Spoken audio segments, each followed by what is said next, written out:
AM 1420, WBSM presents Spooky South Coast with your hosts, Tim Weisberg and Matt Costa.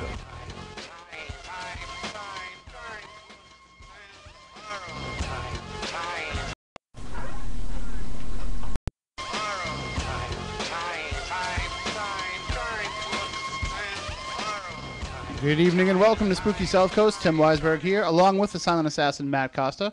Science advisor Matt Moniz is, he's hanging out at Lizzie Borden's tonight, so he's working over there tonight, missing the show. No paycheck for him. No soup for him either. And of course, we are here to talk about the paranormal as we are each and every Saturday night. But tonight we're going to talk about tomorrow's upcoming South Coast Toy and Comic Show. We're very excited because last time it was such a great success, and I can only imagine it's going to build on what happened with the last one. Didn't you say that it was? We have Steve and Mark from the South Coast Toy and Comic Show with us. Didn't you guys say that last time was a bigger crowd than the one before it? Oh yeah. Yes, definitely. So then if it grows exponentially, I can only imagine what it's going to be like. Because I sat there at the table last time just watching everybody go by and seeing everybody generally excited to be there. And not only that, but people who were long-lost friends of each other. You know, hey, I remember you from that show in '94. And it's definitely a community that needed a place to come and hang out, and you guys put it all together. So thank you from all of us fellow toy and comic nerds. So the show is tomorrow from 10 to 4 at the Seaport Inn in Fairhaven. Tickets are only $6, so you want to make sure that you come on down. And there's still a $1 off coupon, too, on the website, too, right? Yes. SouthcoastToyandComic.com, which is linked up to SpookySouthCoast.com. But let's go over real quick just some of the, because we're up against the clock already. Thanks, Red Sox. But let's go over some of the attractions that you'll have tomorrow before we get into our very special guest who's in the studio with us. The one that I'm excited to see, the General Lee's going to be there. Oh yes, General Lee's is going to be there. Batmobile, Batcycle. That's better. There you go. And you've also got some celebrities as well. Yes, we do. We have Larry Thomas, who played the Soup Nazi on Seinfeld. We have Mitzi Capture from Baywatch and Silk Stockings. We have Penny Dreadful. She's coming back with us one more time. And we also have from Glow, Gremlina, who is here with us today. And thank you for joining us here in the Spooky Studio. Not a problem. And I'd like to tell you that you're the first Gremlin or Gremlina that we've had in the studio, but this studio has been full of gremlins since we started coming in We're here. everywhere. We are everywhere. And I'm glad it's not midnight, and I'm glad the water's in a bottle. You know what they say about getting us wet and feeding us after midnight. Well, I think there might be some chicken in the fridge, so, Ooh, midnight. And so, is this your first visit to our area? Yes, it is. I've never been to New England. This is my first time up here. Okay. We didn't have a whole lot of time to set up. We were only hanging around the studio talking for the last 45 minutes. And we were talking off the air before we came on the air about your experiences with Glow. And for those that don't remember, definitely jump on YouTube and see some of these old clips because it was better marketed wrestling than there was at the time, with WWF. I think when you look back, well, I'm sorry, WWE, I don't want to get sued. But when you look back at the time, they were kind of coasting on their ever-growing popularity, and Glow was taking a lot of risks and a lot of different ideas and different approaches that other promotions weren't doing. How many gremlins have you ever seen wrestle? Well, now they have leprechauns and everything else, but... Yeah, Hornswoggle. I could take him. Probably. So what's one of the most outstanding memories of your time in Glow? Just a phenomenal group of strong, intelligent, talented, creative, empowered ladies. I mean, we came from all over the country, and we put together a cohesive unit that it worked. I mean, here we are 23 years later, and people are still talking about Glow, wanting to know about Glow. Mm-hmm. Watching it on YouTube, friending all of us Glow Girls on Facebook, asking us questions, and my favorite's the people who trade the DVDs of the VHS tapes that they made. Yes, and I thank them because it was because of that I got a DVD of all my matches, which I was happy to receive because You got to realize when we taped, they didn't air for we taped in my time of taping was September. Actually, we started training in September. We started taping in October, November. So you got October, November, December. January we were on tour in South, and we came back, and I taped my final match in November of 1988. Those did not air till September of '88. Wow.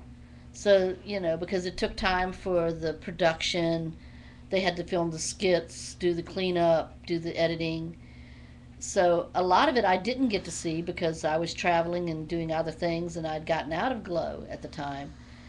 So it was a trip down memory lane when the fan said, hey, I know you're very personal girls and you don't like to, but I have a DVD of all your matches I want to send to you. And I was like so touched.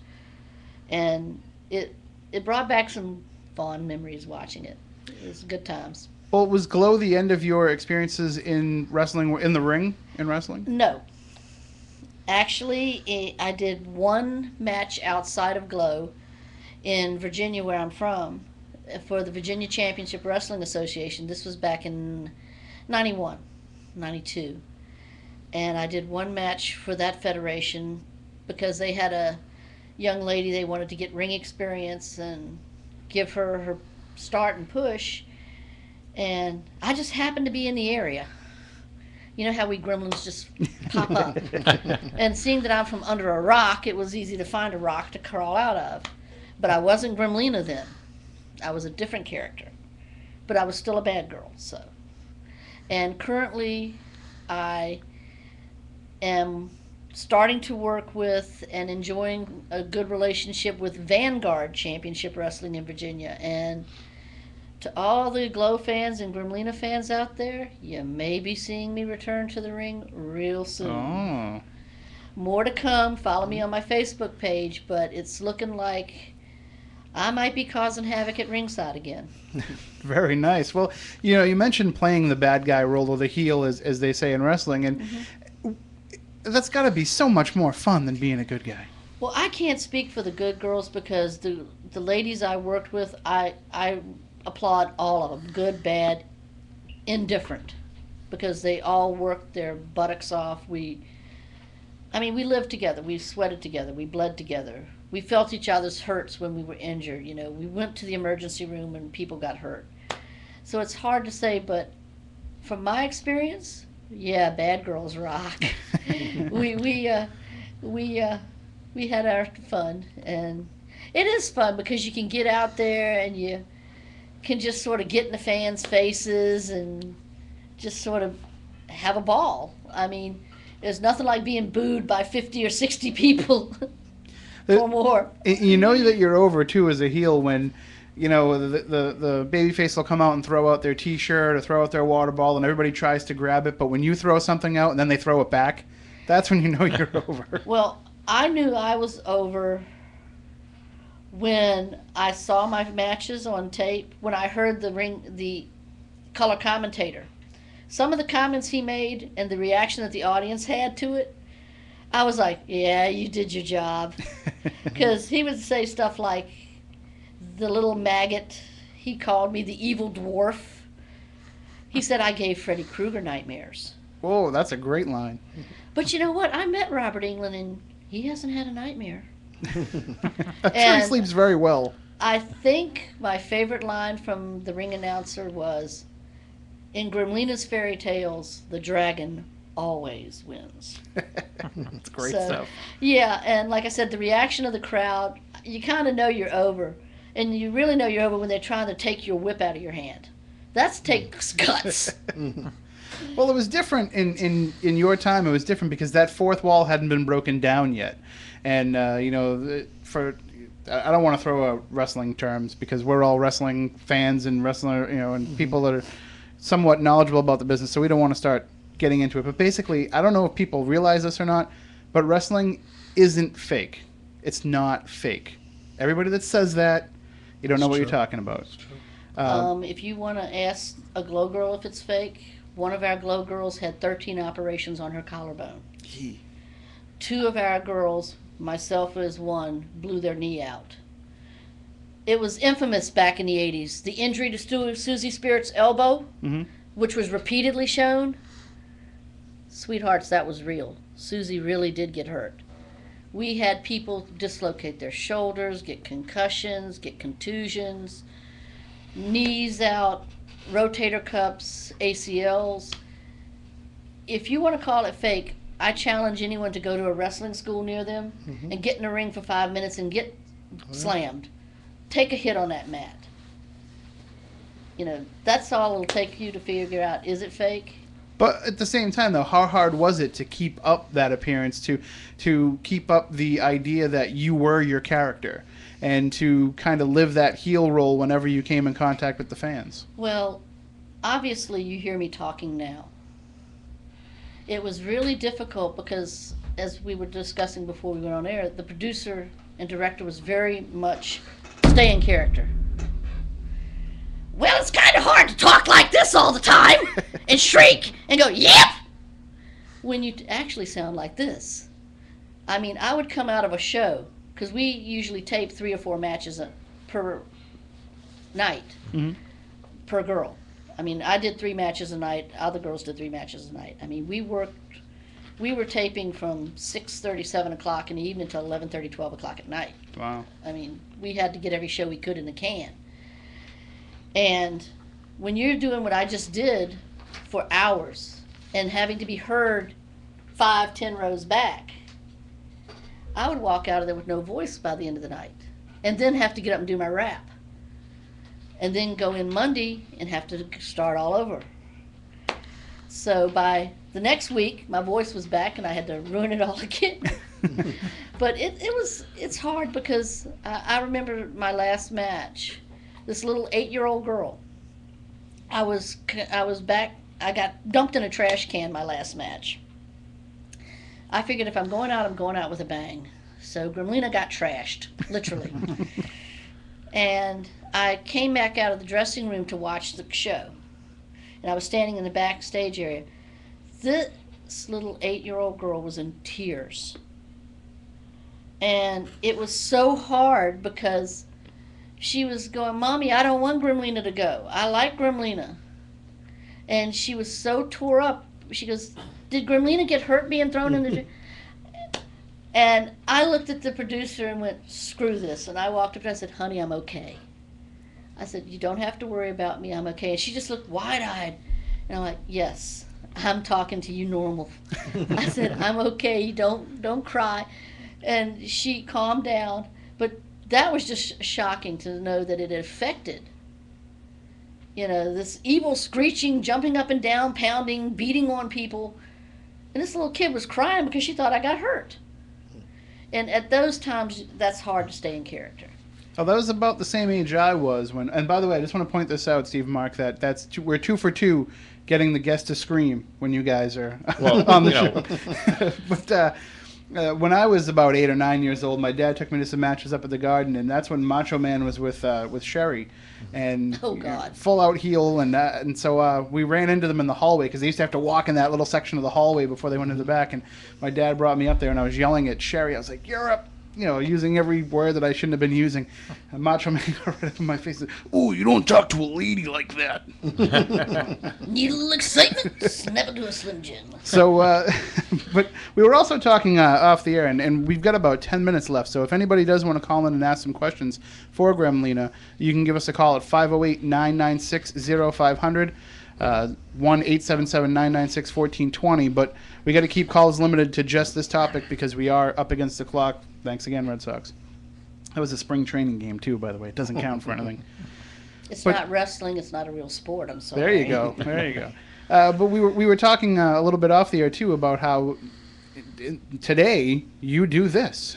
You're a radio host yourself. Yes, I'm an internet radio co-host for Blog Talk Radio, Cloverleaf Radio, Blog Talk Radio. We do an average of 1 to 3 to sometimes 3 shows a week, depending on how many guests we can book in a month. And it's a blast. I love talking with the guests. I love getting the callers in. I like interacting and putting my 2 cents in sometimes when it's not needed.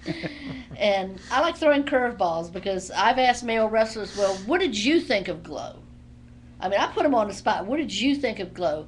How does it compare to the Divas today? What do you think it did for the females today that are wrestling? And I have to say, I've gotten a lot of respect. I mean, they really respected what we did. And back then, everybody was like, oh, it's camp. It's a TNA show. It's campy. It's, you know. Yeah, but you watched it, didn't you? Camp got you in, and then the athleticism and the storylines and the performers kept you watching. But yes, one of my childhood dreams, well, one of my 2 childhood dreams was to do something in wrestling and to work on the radio. So I got lucky. I've been able to do both. Well, and something else that you're interested in also lends itself perfectly to our show. I hear that you're a paranormal investigator now as well. Not officially. I went to the Lizzie Borden house today. We'll make you an official. If you went to Lizzie Borden's and you are now officially a paranormal investigator. Taps, do you hear me? Grant, Jason, you had The Miz on. You've had other wrestlers on. I think it's time for a gremlin to be on Ghost Hunters. There you go. Or Ghost Adventures. I'm not shy. You hear that, Jeff? Their writer is a good friend of ours. We'll see if we can. I am not shy. I would love. I even say it on my Facebook page. What about Gremlina on Ghost Hunters or Ghost Adventures? What better? Have a gremlin go ghost hunting. Absolutely. But yes, I've been interested in the paranormal since I was a kid. I've had my own experiences in my hometown. And I've just been thrilled with the surge of it on TV. I'm a faithful viewer of Ghost Hunters, Ghost Adventures, Paranormal State. Anything to do with ghost or paranormal, I'm watching. And going to the Lizzie Borden house was a third dream of mine because when I was in high school, I was given the writing assignment to do a book report and a term paper on Lizzie Borden, Charlie Manson, and Jack the Ripper. My teacher thought it would scare me. I got an A. And after that, it's been like paranormal and true crime. So. Well, did you have any experiences while you were over there? Anything At happen? the Lizzie Borden house, actually, I was telling the young lady I went with, when we were upstairs, there were times where I was having trouble breathing. I was feeling a tightness and a closeness, and it just, I wasn't scared, it wasn't dread, but it was just like hard to sometimes catch my breath, and I felt like a buzzing and ringing in my ears. And it's just a feeling that, and maybe it's because I was there and I knew where I was, but I felt that house has energy. It's got something. Maybe if I stay overnight, which I'm planning on doing, or come back and look around some more, who knows? But from my own personal experiences, and I have to go with the TAPS team, you know, personal experiences are great, but evidence, personal experiences, yeah, I had some. Fact is, I sat on the couch where Mr. Borden died, and I sat on Lizzie's bed. And the house has definitely got some energy, and it was a very unique experience. Well, we'll definitely have to get you back up. See, because, you know, as our buddy Matt Moniz, who normally co-hosts the show with us, would say, we have our own key. And so we get to go in there in the winter time when there's nobody around. So awesome. We'll have to have you come up, and we'll give you the full-out paranormal tour. I'd love it because, like I said, Taps, if you're listening, I'm available for shows. It's a dream. It's fun, and God knows I live in a city that's pretty haunted itself. So. Well, we'll show you some of ours, and when we get a chance, we'll go down there, and you can show us some. Oh yeah, I was telling Crystal I have some spots for you. Anybody that wants to come down and investigate. There you go. All right, so the show is tomorrow. It's from 10 a.m. to 4 p.m. at the Seaport Inn in Fairhaven. It's only $6 to get in. You can still get that $1 off coupon if you go to southcoasttoyandcomic.com. Gremlina will be there. You can talk to her about Glow. You can talk to her about wrestling. You can talk to her about the paranormal. I know there's going to be a ton of paranormal investigators there from the area. And I'm a comic and toy geek, so I'm going to be like a kid in a candy store. There you go. Okay. You can meet her. You can meet Mitzi Capture from Baywatch. You can meet Larry Thomas, the Soup Nazi. And I'm going to bring my son because he's been working on this for like 2 weeks now. He just plans on walking right up to him and saying, "No soup for you." I said, "I'm sure people tell him that all the time, son." He goes, "But nobody says it like I do." I've threatened to bite his ankles. So there you go. And he's like, well, I'll give you the small soup. You can have that. All right, so southcoasttouringcomic.com is the website. Again, it's tomorrow from 10 to 4 at the Seaport Inn and Marina. And are you guys already planning on having another one later on in the year? Or? Yes, we are. Next one is June 12th. June 12th. That's pretty quick. Oh, yeah. Anything lined up for that you want to reveal yet? Or Not yet. All right. Very soon. You'll be the first to know. All right, sounds good to me. All right, so we're going to take a break. When we come back, we're going to be talking with David Halperin, who's the author of the new book, Journal of a UFO Investigator. And it's a novel, but it's a novel that comes based in his own experiences. And he's also a professor of religion as well. We're going to talk to him about how that ties into the idea of UFO investigation.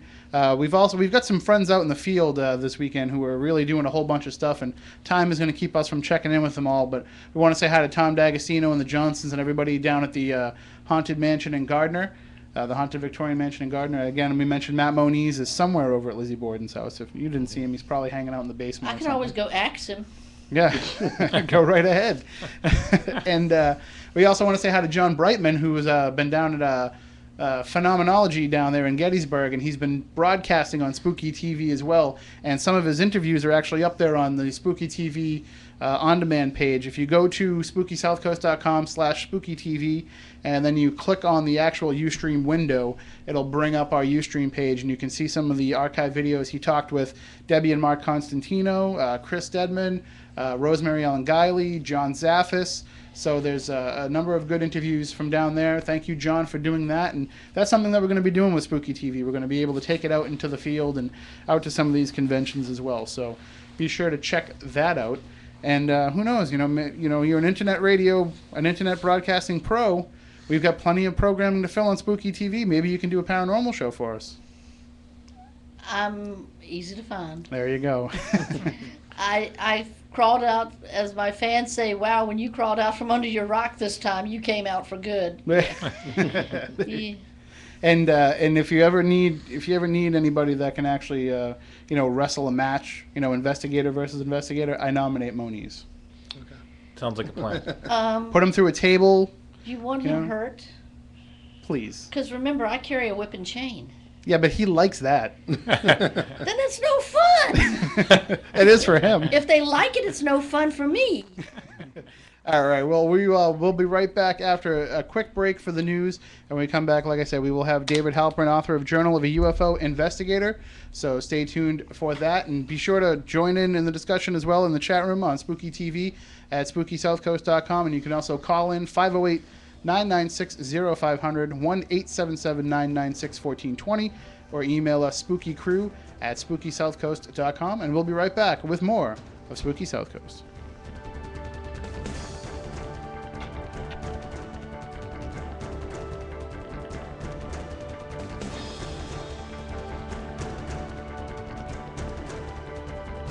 First with local news, talk, and sports. This is WBSM New Bedford, Citadel Broadcasting, AM 1420, WBSM. From ABC News, I'm Chuck Severson. Libyan rebels have retaken a key city with the help of U.S.-led airstrikes, which have attacked Muammar Gaddafi's ground forces. The rebels now once again control Libya's eastern half. The BBC's Ben Brown's there. There have been wild celebrations in Ajdabia. These rebels say a town that had been terrorized by Gaddafi loyalists has now been liberated. The rebels see Ajdabia as the gateway to a Western advance against Colonel Gaddafi.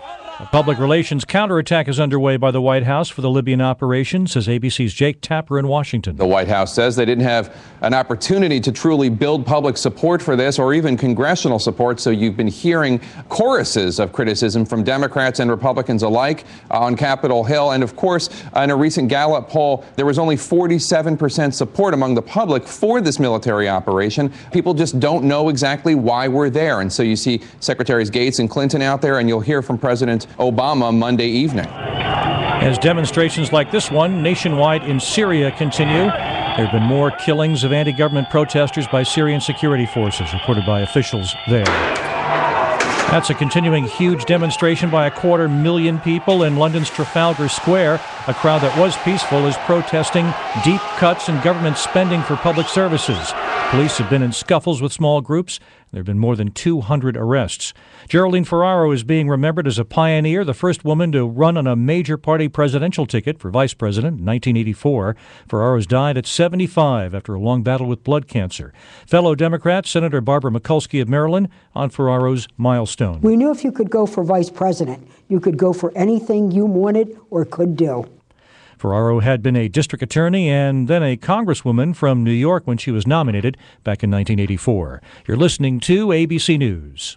It's deer season, and the deals are huge. Save big right now on all John Deere compact tractors, utility tractors, and hay tools. Get implement bonuses, cash back, or 0% financing. And this deer season, your trade has never been worth more. Offer ends May 2nd, 2011, subject to approved credit on John Deere Financial Installment Plan. Restrictions apply. See dealer for details. Get these great John Deere deals and more at your local dealer. To find your nearest participating dealer, go to myjohndeeredealer.com. And now on to the bonus round. If blood is thicker than water, what's thicker than blood? Fondue cheese? Correct.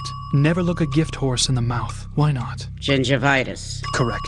Netflix lets you watch unlimited TV episodes instantly through your what? Your game console or other devices. Correct! Watch unlimited episodes of your favorite TV shows and movies instantly through your game console or other devices. All for only $8 a month from Netflix. See terms of use. The U.S. Navy is rushing 500,000 gallons of fresh water to the crippled nuclear plant in Japan. It'll replace seawater being used to cool the fuel rods. Salt water might be corroding the equipment. More from ABC's David Wright in Tokyo. Japanese government officials scolded the Tokyo Power Company for not doing enough to protect workers' safety. Several of the workers braving the front lines of this crisis received severe radiation burns to their legs. Yet the power company sent them in without proper protective gear, including boots that came up just to their ankles.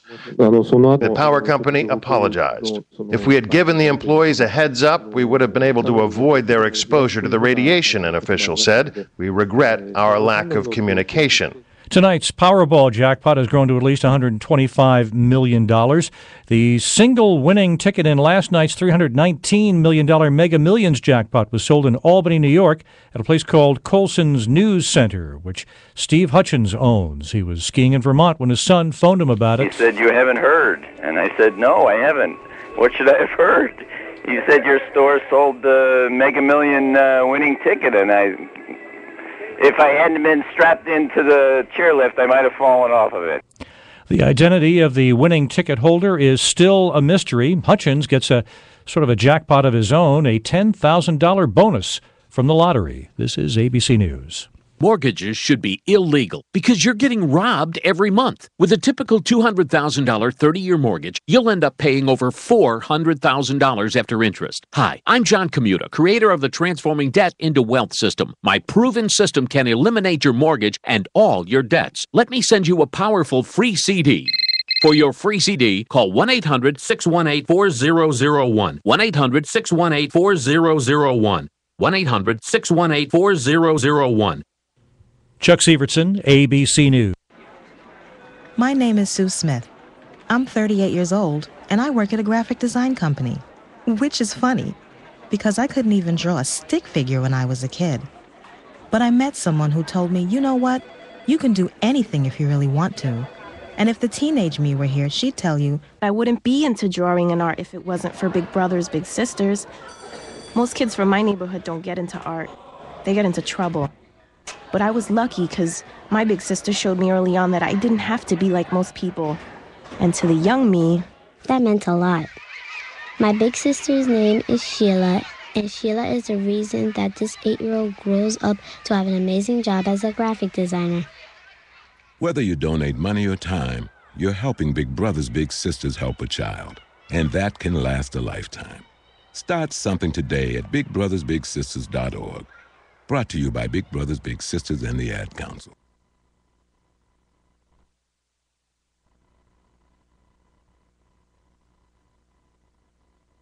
Like what you're hearing? Tell a friend about AM 1420 WBSM.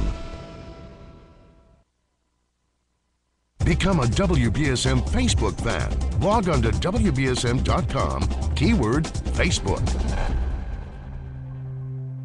They are coming back, strong and healthy, with some exciting new faces. The Boston Red Sox, with every game live here on AM 1420 WBSM. Carl Crawford and Adrian Gonzalez join Uke, Ellsbury, Ortiz, and Veritek. No season has been more eagerly awaited than 2011 for the Red Sox. Hear every game all season long. Presented by Southern Mass Credit Union, Pharma Health, BMW of Newport, Advanced Financial Group, Leo's Place, New England Internet Cafe, and by C&R Appliances. The Red Sox on AM 1420 WBSM.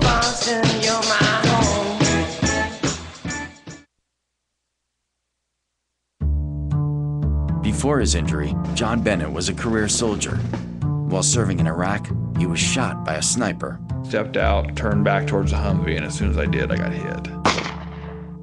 It shattered 2 vertebrae and fractured another one. I ended up losing my right kidney, my spleen, my colon, and half my pancreas. John's wife, Dina. Paralyzed Veterans of America got us our benefits. Senior National Service Officer Michael Killen. I helped him fill out the forms. I hand carried the forms over to the VA and walked them through the system. You're just trying to survive, and they help you along the way. It's very nice to see when your work pays off and you're very successful in it, because you can see the change in that veteran. Him starting a taxidermy business is accomplishing something every day.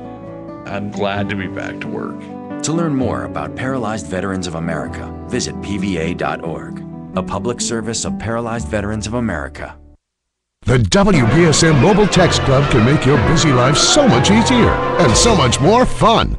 But are you a member? Do you get daily updates of headlines, sports scores, political events, even your daily horoscope and trivia? Well, if not, join now. Log on to WBSM.com. Simply click the WBSM mobile button near the top of the screen and get started. It only takes a minute. Sign up, choose your favorites from a big variety of updates, and then the free content is delivered to your phone. We'll never send you mobile messages you didn't ask for, and you can opt out at any time by going online or using your phone. Don't be left in the dark. Sign up now for the Mobile Club from AM 1420 WBSM.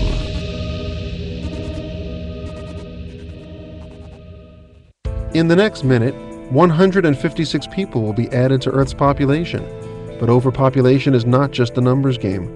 It's also about a better quality of life, which includes access to basic health care, food, clean water, and a sustainable balance between people and our natural resources. If you think overpopulation is such a big problem that you can't make a difference, think again. Learn more at populationconnection.org, a public service from Population Connection.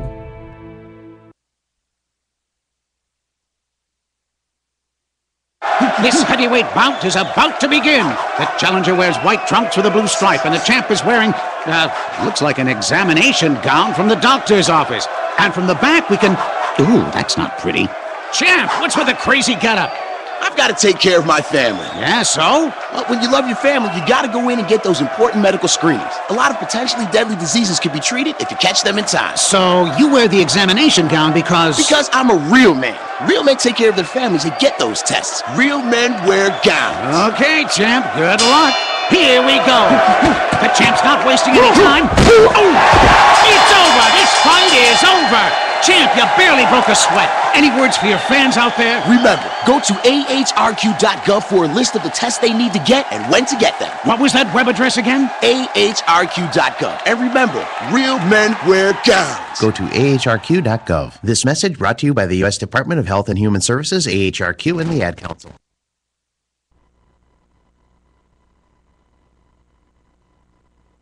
You have a mission. It's no collision. Hold the phone. Don't text. You're angling to be next. Brothers and sisters, you won't see it coming. You're off the road. Your life explodes. It's not worth it. Don't do it. You only think there's nothing to it. Put it down. Hang up. Pay attention to highway action. Behind the wheel, there is no such thing as a small distraction. Join the conversation at decidetodrive.org, a public service message from the American Academy of Orthopedic Surgeons.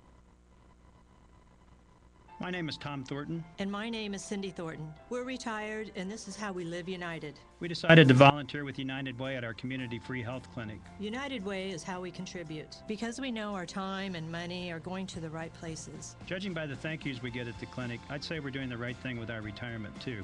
We're Tom and Cindy Thornton. We volunteer at our community free health clinic. We don't just wear the shirt. We live it. Give, advocate, volunteer, live united. Go to liveunited.org. Brought to you by United Way and the Ad Council.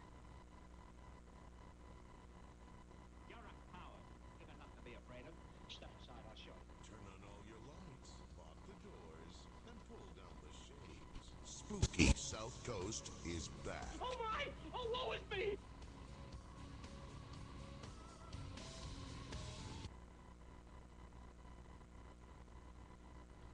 All right, welcome back to Spooky Southcoast. Tim Weisberg here, along with the silent assassin, Matt Costa. Science advisor Matt Moniz is somewhere out there. And we are back, and what a great time we had talking with Gremlina and the guys from Southcoast Toy and Comic Show. It's happening again tomorrow from 10 to 4 at the Seaport Inn and Marina right here in Fairhaven. And I'll be there for a little bit, and we just found out that big-time wrestling fan Eddie's going to be there, so it'll be great to see him again. Remember Eddie? You met Eddie before. I can't believe he's still listening. He is. He's a big fan of the show. All right, well, joining us now, we're going to switch gears a little bit. We're going to speak with David Halperin. He's the author of the new book, Journal of a UFO Investigator. And David is actually, since the 1960s, he was a teenage UFO investigator. He later became a professor of religious studies, his specialty, religious traditions of heavenly ascent. From 1976 through 2000, he taught Jewish history in the religious studies department at the University of North Carolina, Chapel Hill. Now retired from teaching, he lives in North Carolina with his wife, Rose. Journal of a UFO Investigator is his first novel, and his website is davidhalperin.net, which is linked up on SpookySouthcoast.com as well. Good evening, David. Thank you for joining us on the show. Well, I'm thrilled to be here. Now, I got to admit, I'm not really following the tournament right now, but was UNC, were they involved? Were they doing good? Well, I'm going to have to make a similar admission. Okay. I'm not following it either. All right, good. No, normally we the only attention that we pay to the tournament here is when it bumps us off the air, and thankfully we're not carrying it anymore. Okay. So, all right. Well, I've been reading Journal of a UFO Investigator, and I want to say it's a great story. And what I was first impressed with when I opened up the package from the mail was the cover of the book. It actually looks like somebody's journal. Isn't that stunning? That is amazing. They did such a beautiful job with that. And this is your first novel, right? This is my first novel, yes. And with all your years of experience of investigating UFOs, what was it that made you decide that when you were going to sit down and put something, put pen to paper, that it was going to be a fictional novel? Well, I sort of got beyond the UFOs, or thought I did, when I went off to college. And I started studying ancient languages. I started studying the Bible and Jewish history. And lo and behold, what I found myself being attracted to was the vision of Ezekiel with his wheels and an ancient form of Jewish mysticism in which people believed that they went on journeys to Ezekiel's chariot, which was a kind of experience which later on I realized was an ancient version of the UFO abduction. And I had the sense that the farther I got away from UFOs, the more I thought I'd put UFOs in my past, the more they seemed to follow me. So finally I decided to turn around and face my ufological past and see what it meant. And the best way I knew to do that was to tell a story. And that's what I did. And you can tell from the story, though, that I'm guessing that this character of Danny Shapiro is somewhat autobiographical to yourself. Somewhat autobiographical, yes. I mean, so at times people have asked me how autobiographical is the book, and the answer I've given them is that the car chases, the intergalactic sex, and the descent into the netherworld are all autobiographical, but other parts I made up. But in truth, I mean, what is autobiographical is that I did spend my adolescence watching my mother slowly die. That's the situation Danny finds himself in. And that the way I coped with that was to become a ufologist, a UFO investigator. And at that time, I can't imagine that it was like it is now, where, we're besieged by the paranormal and besieged by UFO every day on the History Channel and the Discovery Channel. Back then, it must have been kind of a very close-knit, very small community. Yeah, and what's incredible is that the community of those days, it survives today. Mm-hmm. That in the past month, I've reestablished contact with about half a dozen people whom I knew 45, 50 years ago in connection with ufology. And they're still in the field, and they're still plugging away? Yeah, they're still fascinated by it. And I guess when you got involved with it that many years ago, you probably figured that by now we'd have more answers than we do. Oh, yeah. I mean, there's a yes and no there.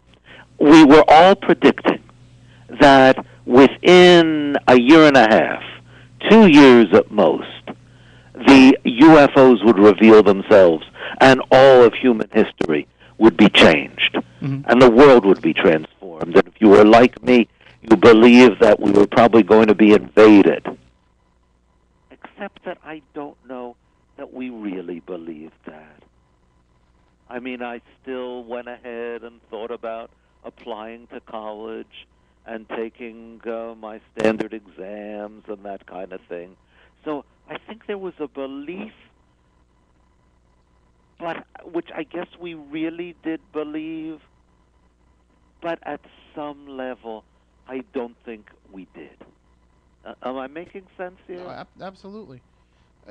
We hear, each and every year. I mean, we have Stephen Bassett on the show all the time, and each year it seems like we're getting closer and closer to disclosure, to the government admitting what they know, and to there being more information forthcoming. And in the novel, you definitely hint at the idea that there is an intelligence network that's working to suppress or forward information.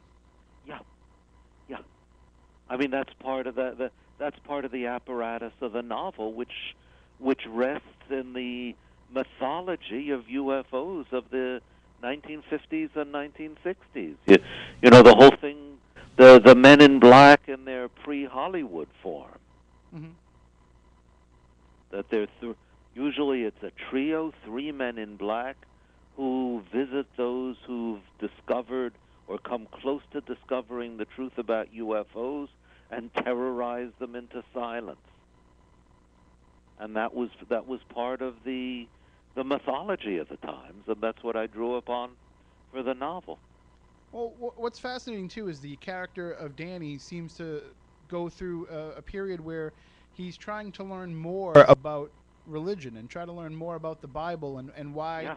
And I won't give away the plot points as to actually why he is, going through this, but it seems like he's going through a journey of discovery that you probably went through yourself when you were the same age in terms of religion.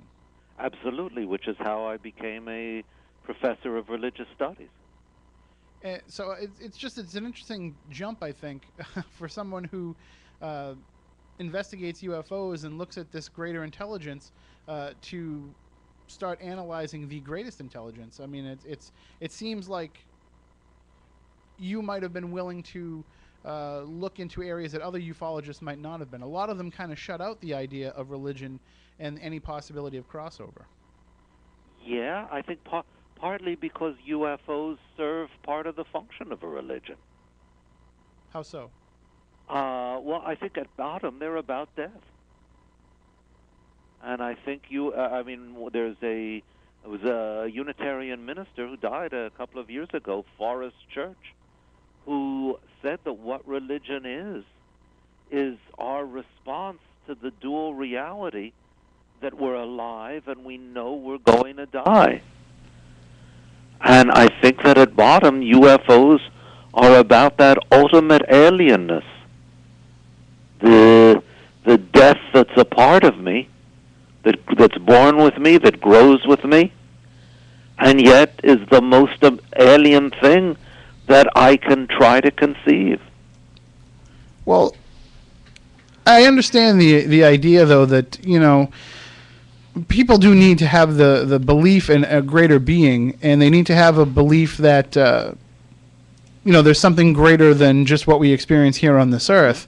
But I think where a lot of the lines get blurred, we've had guests on, I don't want to name any names, but we've had guests on here that have indicated that, aliens are subservient to God, therefore you can invoke the name of God when dealing with them and they'll leave you alone. I think that too many people try to look at them as being separate. When I look at it more of the idea of these ancient visitors maybe being these gods that we've learned about in the past. That is to say that the God, well, I'm not sure what you mean by that. Is it sort of like Von Däniken? Yeah, like the Von Däniken beliefs, and the idea that these ancient astronauts came back and they came here and they gave their science to the people, or they displayed their science to the people and were treated as godlike figures. Yeah, which is, I've read a number of discussions of the vision of Ezekiel, which argue just that what Ezekiel saw was a spaceship that he described in the best way he could in the 6th century BCE. But I would be more interested in flipping it around. What if, and I think there is some continuity between Ezekiel's vision and the UFOs, but what if the UFOs are a religious vision in a modern technological disguise? Wow, that's a very, very interesting way of looking at it. Yeah. Like Jacques Vallée,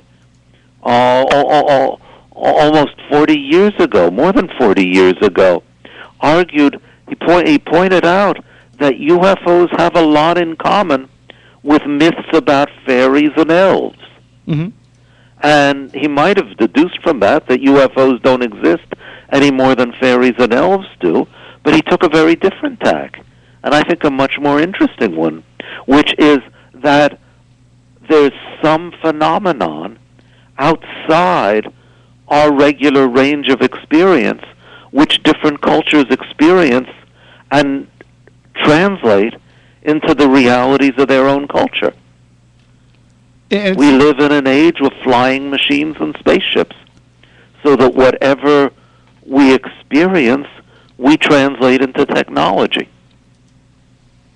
But that being said, though, a lot of these abduction phenomena cases that we hear about, they're not particularly pleasant experiences. So if a UFO is a modern day, like a modern day burning bush almost, a modern day prophecy, then what would be the connotation then to have these negative experiences associated with them? My guess is that the unconscious material that came out for Ezekiel, that came out for the ancient Jewish mystics who tried to replicate Ezekiel's vision, and the unconscious material that's coming out in the alien abduction stories is often fairly unpleasant. Mm. I think that the UFOs are about our hopes and about our dreams, but I think they're also about our terrors. Well, the book opens with Danny's vision of a UFO and his experience at Very Close Encounter. Did you have a similar type experience when you were that age?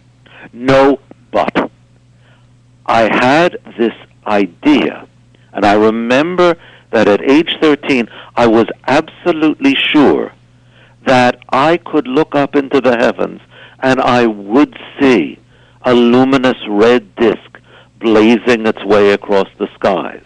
I never saw that, but I imagined myself very vividly seeing it, and I was convinced that I could see it, I might see it, I would see it.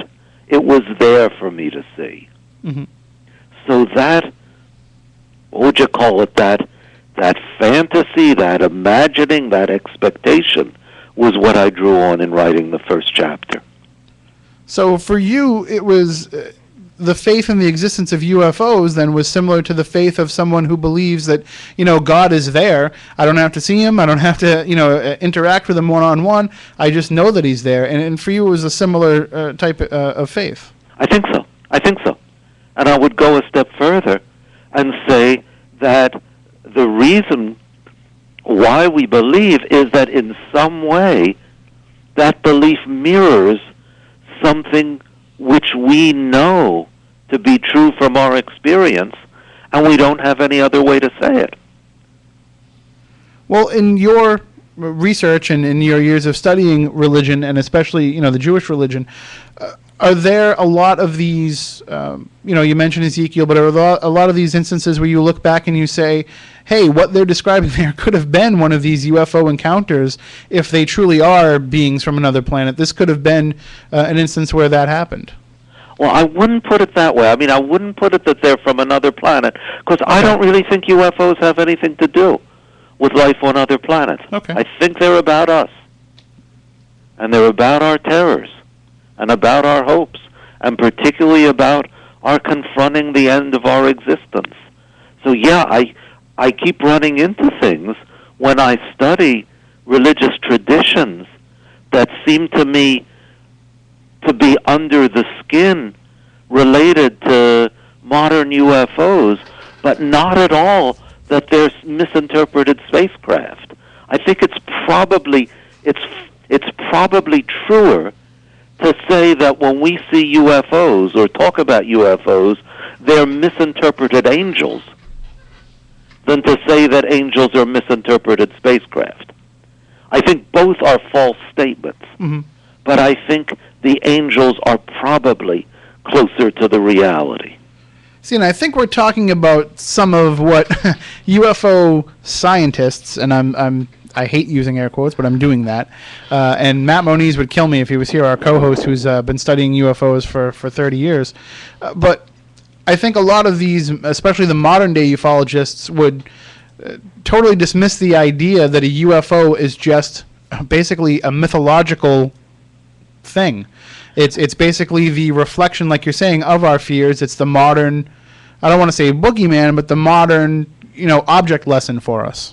Yeah, I know. I mean, and some people whom I very highly respect, I know totally disagree with me, and I just have to say that we stand in disagreement.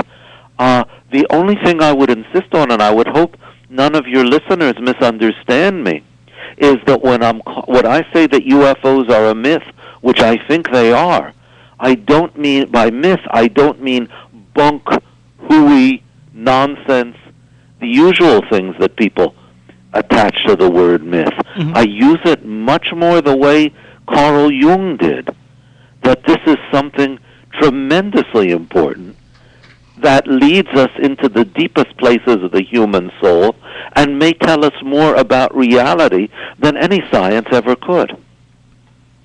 See, we're meeting some skepticism on the chat room at SpookySouthcoast.com of exactly what you're saying. People who are kind of locked into that idea of a myth being fictional, and but a true myth isn't a work of fiction; it's a work of reflection. I would say that the true myth is the work of something coming. I mean, if you restrict yourself to the Freudian slant on psychology, it's coming from the deepest parts inside us. And if you're willing to take the further step with Jung, which I am, that it's something which comes from the unconscious of our whole species and is bigger than you, is bigger than me, and is probably truer than anything we perceive in concrete reality. Well, why don't we take a break? When we come back, we'll throw the phone lines open, if that's all right with you, David. And if anybody wants to call in and discuss, you can give us a call at 508-996-0500, 1-877-996-1420. You can also email us, spookycrew@spookysouthcoast.com, and you can also post your questions in the chat room on Spooky TV. We'll be right back with more with our guest, David Halperin. He's the author of Journal of a UFO Investigator. It's his first novel, and it's available just by clicking right on the link on the front page of SpookySouthcoast.com. We'll be right back with more here on Spooky South Coast.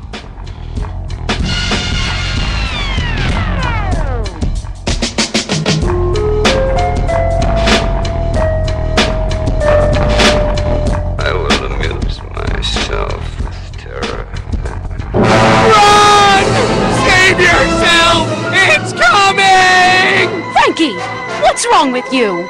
The April tax deadline! It's getting so close! And I haven't even started my paperwork! Oh no! Pardon all the drama, but if you've waited until the last minute to do your taxes, there's a better alternative to pure panic. Just go to www.irs.gov, your reliable source for all things taxes. Get a grip, Frankie!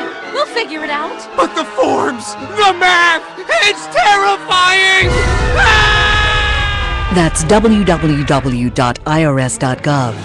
where you'll find all the information you need, like how to e-file your taxes so you don't miss that April deadline.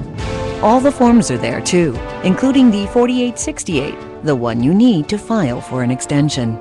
See, Frankie? There is hope. We're gonna make it.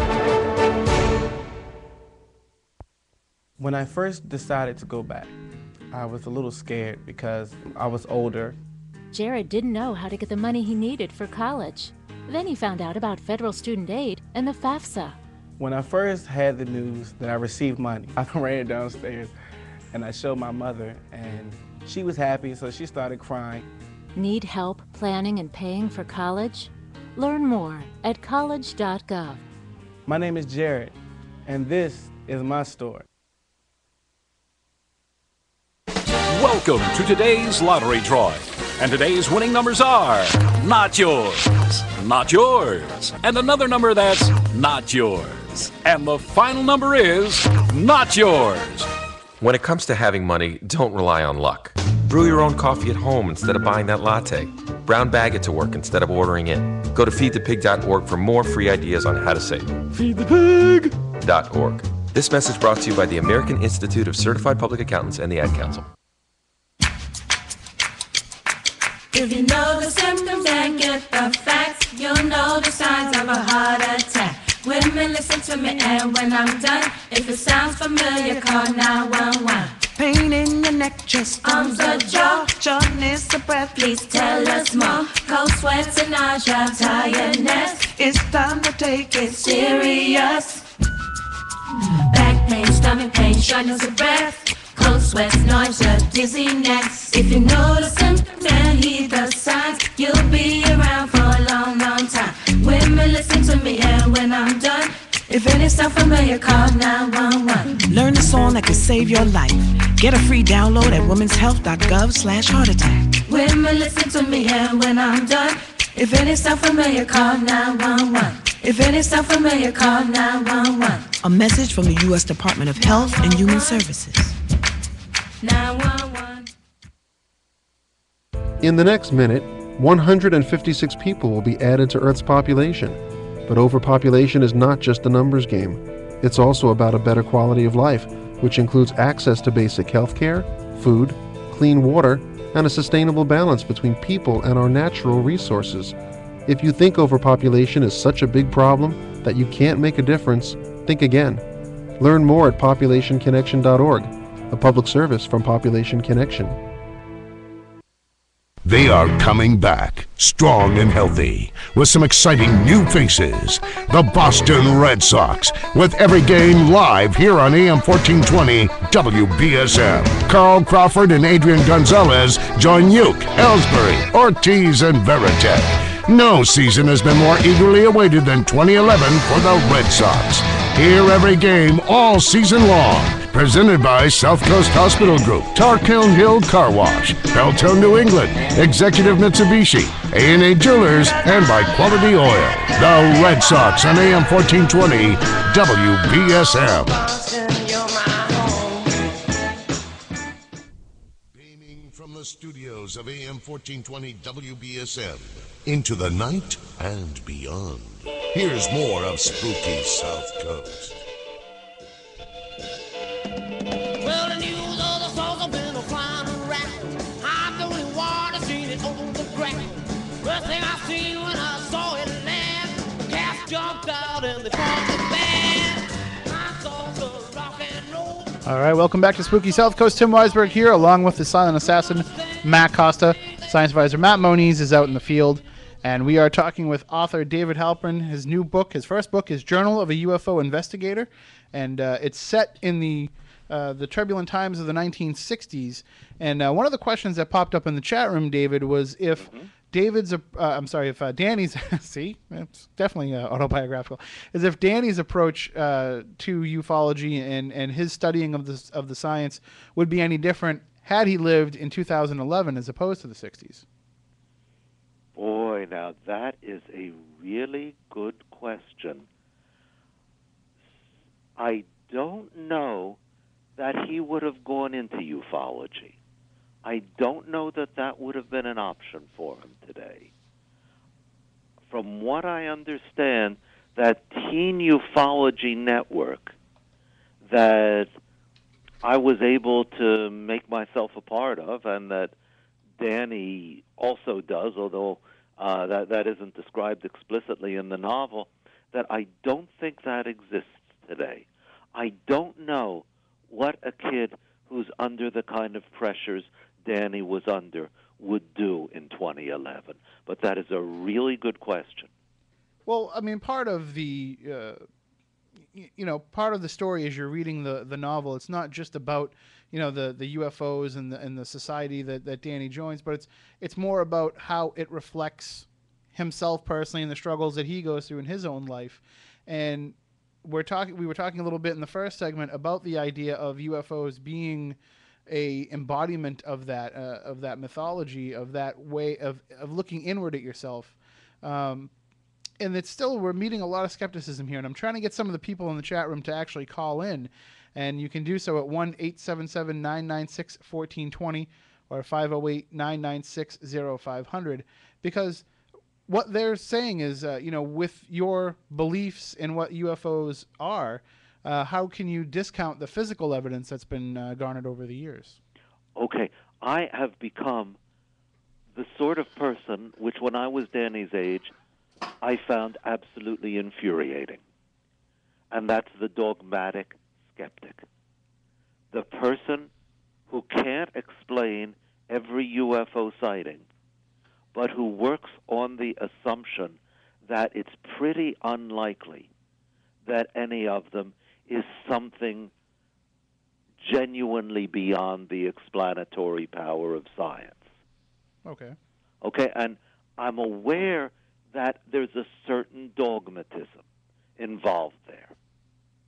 I can point to a recent experience I had in which, this was about 5 or 6 years ago, my wife and I were walking out at night by an illuminated building in the town where we live, and we looked up and we saw lights darting about in the skies. It was the most bizarre thing.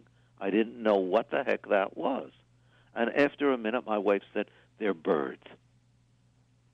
And I looked and I saw, yeah, they were birds with with lights reflecting off them, and I didn't have any depth perception. I assumed they were much farther away than they were, and therefore much bigger than they were. Now, that case is solved, and the solution is really pretty banal. But if she hadn't been there, I don't know if I would have figured it out. And I would have walked home, and I wouldn't have known what to do with those lights. And I don't know that anybody else who hadn't been there could figure that one out. So I work on the assumption, and I can give you my grounds for that assumption, that even the most puzzling seeming cases are probably soluble in physical terms. Now, where they get interesting to me is where we start projecting things onto the physical phenomenon. That, to me, is the real UFO mystery. Not what are UFOs or where do they come from, but what do they mean? Well, but also at the same time, when people have had these serious instances where they have been abducted, where they have been taken aboard craft, where they've been physically accosted and they've been put on the Group W bench. Yeah. It seems like there is such a profoundness to those experiences that you can't discount that at least they believe that actually happened to them. Oh, yeah. And I think there is something powerful going on in the UFO abduction experience. Those people have certainly have a sense that they've experienced something. Now, where that comes from, I don't know. I think one clue for me is that the abduction experiences involve a very strong element of sex, and generally quite unpleasant sexuality. Mm-hmm. And this goes back to the beginning of the abduction tradition with Betty and Barney Hill, who it's a really very interesting case, and we could talk a lot more about it. And I suspect that something of what's going on here deals with people's sexual impulses, or possibly indeed some sort of sexual abuse that they suffered. Now, is that the whole explanation? Probably not. I think there's more to it.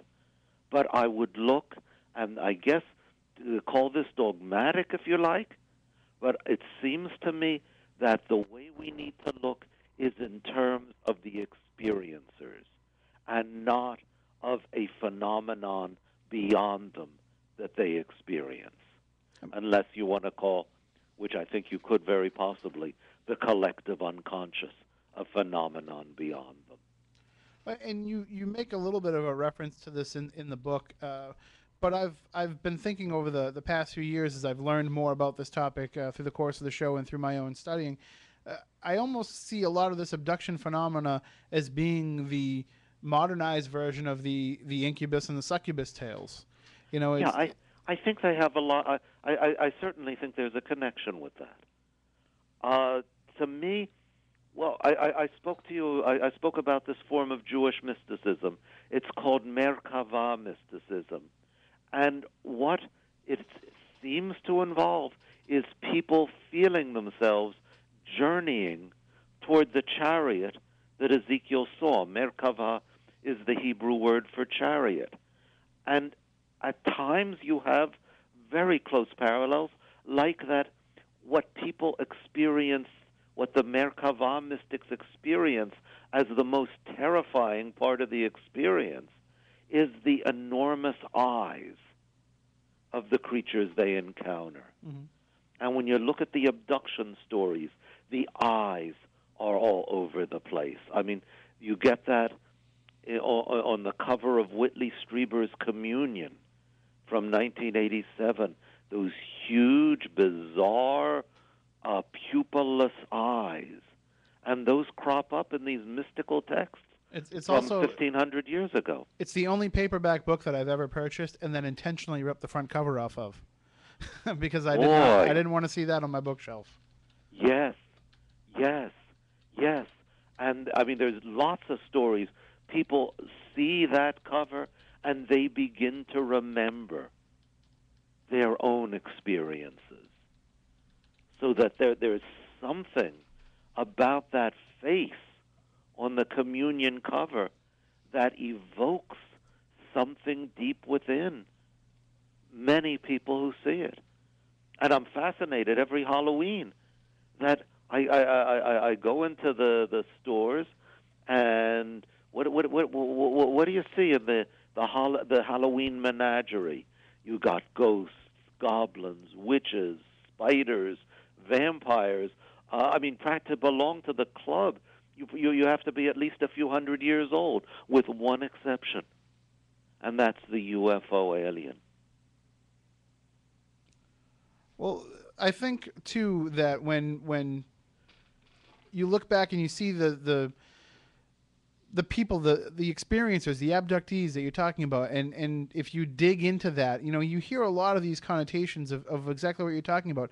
I know people who have investigated UFO abductions from a skeptical point of view and from a true believer point of view that have both come back and said to me, hey, it's completely possible that this abduction experience that they're describing is a cover for a more traumatic experience that they can't let the person that was close to them be seen in that light. So instead, they're putting that onto this UFO experience. And I guess you're referring to some sort of sexual abuse. Absolutely, yes. Yeah, I mean, that makes real good sense to me, in that it explains this tremendous sexual component, which otherwise you've got to come up with what to me are very implausible hypotheses of alien genetic experimentation. But let me suggest another dimension, which goes back to the Betty and Barney Hill case. That and this was the first abduction story in the modern mold, including the way the story comes to the surface. That Betty and Barney, they knew they'd had some sort of an experience at the end in late 1961 with a mysterious light, but it wasn't until the beginning of 1964, when they were put under hypnosis by a Boston psychiatrist, that they began to remember the details of being stopped, taken aboard this alien craft. Barney experiences a cup put over his genitalia, which clearly comes from something inside him, because well before the hypnosis, he developed an almost perfect ring of warts around his groin. Betty remembers a needle being pushed through her navel.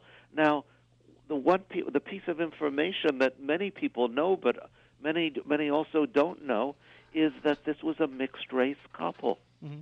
Barney was black and Betty was white, and Barney experiences something like castration, and Betty experiences something like an attempt to kill whatever fetus the black man has implanted within her.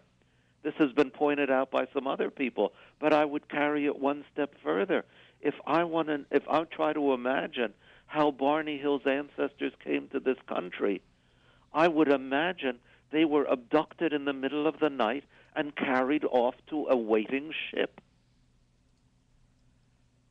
And, I mean, in some ways this seems as incredible as intergalactic visitors, but it's something that I'm much more prepared to accept, wild as it is, and that is that somehow this traumatic memory was transmitted through the generations to Barney, that it came out under hypnosis in a Boston psychiatrist's office in 1964 and penetrated into the culture that had wronged Barney. And I think you can find other, I mean, the three men in black, where do they come from? That they come from a book called They Know Too Much About Flying Saucers by the great myth maker of Clarksburg, West Virginia, Gray Barker, who wrote this. This is the book, by the way, that persuaded me to believe in UFOs. They Knew Too Much About Flying Saucers. This book with tremendous emotional authenticity about a secret that is so terrible that you need three men in black to keep it from being revealed. Now, Gray Barker had a secret which, in the context of West Virginia in the middle of the 20th century, was terrible, and that is that he was a gay man. Mm-hmm. So it seems to me that Barker took his trauma, the wrong that was done to him, and transmitted it to the culture that had wronged him. And lo and behold, the men in black, I mean, become part of our traditional folklore. I mean, there is some danger in, I don't want to say attacking, but there is some danger into calling into question the credibility of those who are reporting it. I mean, anybody who's read Gray Barker's work knows that it's, you're not looking at somebody who is a complete and total scientific documentarian. A lot of it is embellished, and it's embellished for the story. But when you start attaching, basically you're not doing your job as a chronicler, as a reporter, if you are starting to put those subjective things in. And if it is something that's happening subconsciously, how come they couldn't realize it when they were putting their works together? How come they couldn't realize, hey, wait a minute, this is myself I'm talking about here? Because that's the blindness that they need to have. you kind of need to keep those blinders on to forge Exactly. forward. Otherwise it is just too painful to live with. I mean, Barney had if you read the transcripts of his hypnotic sessions with Benjamin Simon, it's clear that his being marginalized as a black man in mid-century America was something that preyed on his mind continually. And I think that to realize the depth of it would have been horribly dangerous. I think, in fact, it did kill him. He died of a stroke at age 46 in February 1969, 5 years almost to the day after his memories began to emerge. I think that there are some things that you cannot face without tremendous risk, as Barney showed, even to life and limb. Well, one of the questions, and we have a phone call here too, and I want to take that in a second, but one of the questions that keeps popping up in the chat room is when there are these mass sightings, when there many hundreds of people who have seen the same sightings, or in the case of something like the Phoenix Lights, thousands of people who have seen the same thing. And if it really is just this projection, this modern day Bible type vision, how can you explain so many people having the experience? I have to assume that they saw something which they're projecting onto. I don't know what that something is. Okay, well, why don't we take this call here before we run out of time? We have about 8 minutes left, so if you want to call in, 877-996-1420 or 996-0500. Those are the numbers. Good evening. You're on Spooky South Coast with David Halperin. How are you doing? Hey, Tim. It's Mark in Easton. How you doing? Good. How are you? Good. Hey, how are you? I was going to ask a question, but you just put it up. What about the mass sightings? And then Dave in the chat room just brought up, what about the implants, too? They can't all be faking that, or have the implants been disproved? My sense is that when you try to pin down just what those implants are, they become tremendously elusive. You mean when you try to figure out what purpose they serve? Well, I mean, to try to retrieve from the bodies of the abductees something that is genuinely and clearly alien. I don't think there's a single case in which something has been retrieved that could not come from this planet. I mean, if you do, if you know of one, tell me. Well, I mean, Dr. Dr. Roger Lear is... but I'm just wondering if one's been medically taken out and identified as to being a metal from this planet or another planet, or what is it exactly? Okay, I mean, I am not aware of any cases in which there is something that's been retrieved that's genuinely inexplicable. Okay. All right. Well, I mean, I know that Dr. Roger Lear has done a lot of work in removing these implants, but like you said, they're materials that could have come from this Earth. Yeah, I mean, and if we're dealing, we're dealing with something that's been around for more than 60 years. Does it make sense that no unambiguous evidence of its unearthly origin would have come to light in those 60 years? This lapse of time is my essential reason for not being willing to credit the idea that we're dealing with something genuinely extraterrestrial. Surely something would have manifested itself in some unambiguous way in those two generations. All right, well, we do have another call here. Let's take this one really quickly because we are up against the clock. Thanks, Mark. Good evening. You're on Spooky South Coast with David Halperin. How you doing? Hey, what's going on, Tim? Hey, John. You guys still on? Yeah, we're kind of in the middle of a discussion, so we'll have to check in with you. I'll give you a buzz next week, and we can talk about what went on. All right, no problem, man. All right, thanks. All right, see you. Bye-bye. Sorry, that's our friend John Brightman down at the Phenomenology, I'm not going to pronounce it right, Phenomenology Conference down in Gettysburg. One question that does keep popping up is about the Travis Walton case. Are you familiar with that case, David? Yeah, from 1973. And then for those who aren't, it's the movie Fire and the book Fire in the Sky were based on this case. But I mean, in terms of that, seems like a very vivid, very strong experience that happened to Travis and the others. But yeah, I know Philip Klass has argued that it was a hoax, that they had some fairly strong terrestrial motivations for wanting to fabricate it. I don't know.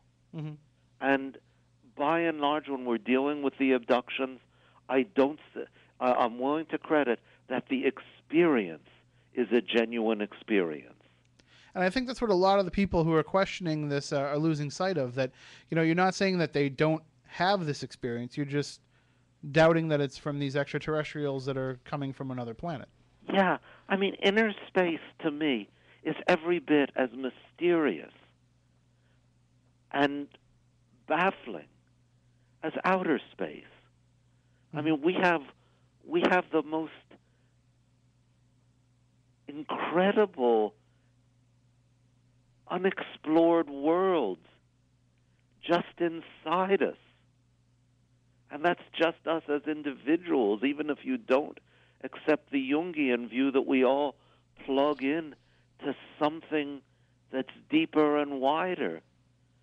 So yeah, I think there's something real there. There's something tremendously mysterious there.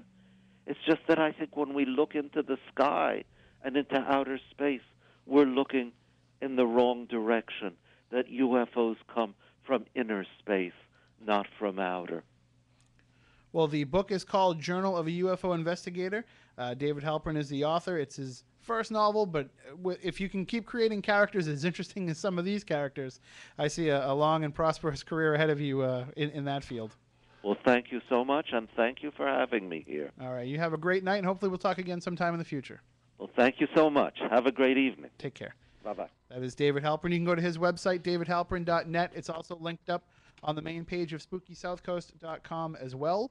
And for those of you who are listening to this now and you're hearing it at face value, taking on the surface of what David was saying, go back, give the show another listen when the podcast is up or when the on-demand video is available, and just take a step back and realize that he's not discrediting these experiences that people have had, but he's questioning whether or not they are beings from another planet. And I do the same myself quite a bit. I find myself going back and thinking that as well. And Matt Moniz, if he was here, he would have brought up a lot more physical evidence and a lot more of that information than I know offhand. But and he certainly would have had more information about Travis Walton, because the two of them are friendly and they've been close in the past. So it's something that definitely bears in mind, and it's something that we talk about all the time off the air. The idea that it could be just modern day mythology. And are these experiences that we're having now with ghosts, with UFOs, with aliens, with Bigfoot, with all these things, similar to what people felt with, fairies and other type creatures, hundreds of years ago? So food for thought until next week's show. We'll be back then. I want to thank John Brightman for broadcasting from Gettysburg this weekend. I want to thank our friend Tom D'Agostino out there at the Haunted Victorian Mansion in Gardner, Moniz over at Lizzie Borden's. Sorry that we couldn't get involved with everybody and get them all into the show tonight, but the Red Sox put us up against the clock the whole time. We'll be back next week. We've got another great show planned, so we want you all to come back then. And until then, for Matt Moniz, for Matt Costa, for Chris Balzano, I'm Tim Weisberg, and we want you all to stay spooktacular. First with local news, talk, and sports. This is WBSM New Bedford, Citadel Broadcasting, AM 1420, WBSM.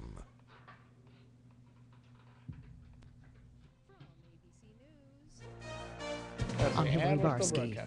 U.S.-led airstrikes have helped rebels in eastern Libya retake a town and possibly regain momentum against government forces. ABC's Alex Marquardt reports from Ajdabiya. Rebels now believe they can recapture Ras Lanuf and Ben Jawad as they march towards Tripoli. The Gaddafi forces are withdrawing, this man said. They're defeated. They were defeated in Ajdabiya thanks to precision airstrikes by coalition forces. The U.S. is increasingly defending its involvement with the Libyan crisis. ABC's David Curley reports from Washington on a new message from the White House. A week after launching U.S. attacks against Libya, President Obama is now launching a public relations campaign. We're succeeding in our mission. Make no mistake, because we acted quickly, a humanitarian catastrophe has been avoided. But much of the American public is not convinced, not knowing how the mission will end. And members of Congress are still complaining that they weren't consulted. ABC's David Curley. Minuscule amounts of radiation from Japan's damaged nuclear plant have reached Las Vegas, but scientists say it poses no health risk. In Japan, there's been a setback in containing the nuclear crisis. ABC's Akiko Fujita has more from Tokyo. Contamination levels in seawater near the Fukushima plant had skyrocketed to 1,250 times the normal figure. Traces of radiation have already spread to area produce like spinach and broccoli. Concerns about the dead overshadow radiation fears. Families have begun burying their loved ones in unprecedented move in a country where tradition calls for cremation. In Britain, a group of anarchists are being blamed for the violence in a mostly peaceful protest against government spending cuts on Saturday. Former Democratic presidential candidate Walter Mondale is remembering his running mate Geraldine Ferraro as a remarkable woman and a dear human being. Ferraro died Saturday at the age of 75. You're listening to ABC News. This is my way to learn Spanish. This is my way to learn French. My way to learn Russian. Italian. Japanese. My way. My way. Chinese. My way to learn a foreign language. The best way to learn a foreign language is your way. Rosetta Stone invites you to try absolutely free a software program developed around the way you think and the way you learn, the same way you learned your first language. In fact, it's been recognized as the fastest, easiest way to learn a language, guaranteed. It's totally my way to learn Spanish. No classrooms, no boring drills, no useless memorization. It's a learning program that works around you, not the other way around. And right now you can try it absolutely, positively free with a free demo CD-ROM. Free. That's definitely my way. Try Rosetta Stone for free by calling 1-800-335-1656. 1-800-335-1656. For your free demo, call 1-800-335-1656. Miami International Airport is struggling to return to normal operations after a fire left its fuel pump operation unusable. Officials say 97 flights were canceled on Saturday and another 17 were delayed as a result of Wednesday's blaze. The mystery still remains regarding the winner or winners of the Mega Millions ticket worth $319 million, but we do know where it was bought. Steve Hutchins, the owner of Colson's Newsstand in Albany, New York, was skiing when he found out about his good fortune from his son. He said, "You haven't heard." And I said, "No, I haven't. What should I have heard?" He said, "Your store sold the Mega Million winning ticket," and if I hadn't been strapped into the chairlift, I might have fallen off of it. While one of his customers is now filthy rich, Hutchins will get a jackpot of his own, a $10,000 bonus from the lottery. Daniela Bellotta, ABC News. A major city zoo is going solar, partially that is. Workers have finished installing an $11 million canopy of solar panels to help power the Cincinnati Zoo. The Cincinnati Enquirer says the system is expected to be turned on by mid-April. 6,400 solar panels covering nearly 4 acres of a parking area, which is designed to produce about 1/5 of the energy the park needs and to help control its annual $700,000 electric bill. A dozen other zoos have called to learn about the project. Cincinnati's says it's one of the country's largest urban solar arrays accessible to the public. Chuck Sievertson, ABC News. This is ABC News. Is it time for a new roof? Get your roofing job done right. Call Sears Roofing right now for a free in-home estimate. That's Sears Roofing. Not available in all areas. Installation provided by Sears authorized licensed contractors. License information available upon request. Call Sears Roofing right now. 1-888-990-2233. That's 1-888-990-2233. 1-888-990-2233. Sears. Hi, this is Scott Lang, Mayor of the City of New Bedford. Have you checked your medicine cabinet lately? You should.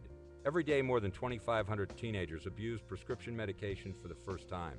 Sadly, teens often experiment with medications they find right at home.